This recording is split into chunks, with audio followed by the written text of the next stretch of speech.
Земляк яе з Беларусі пісаў: разбіраючы на днях хату майго дзеда Івана Сільчынкі, калгаснікі знайшлі ў падрэшшы дакументы лётчыка Бугуновіча Васіля Несцеравіча. Старэйшыя вяскоўцы помняць, як загінуў савецкі сокал.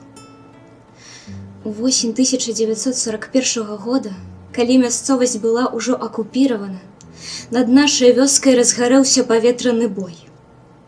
Адзін савецкі знішчальнік, з'яўленне якога вельмі ўзрадавала людзей, смела схапіўся з 6 фашысцкімі сцярвятнікамі, 2 збіў, а потым збілі яго.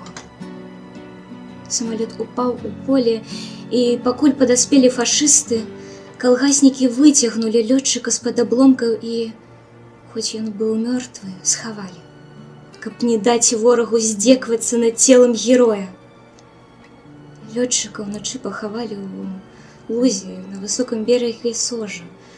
Магілу яго ведалі, але імя яго не помнілі, бо дзед мой, які схаваў дакументы, незаўбаве пасля па вайны памёр.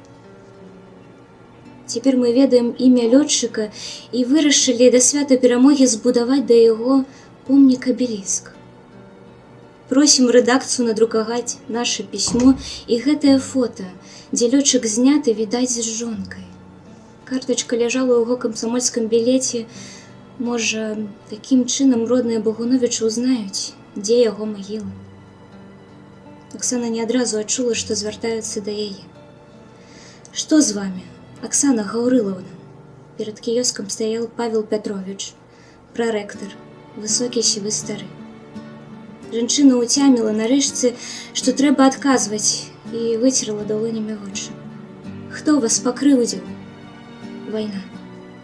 «Вайна?» – прарэктор здзівіўся. Аксана прыцягнула яму часопіс. «І толькі сёння я даведалася, дзе загінуў і дзе пахованы мой муж».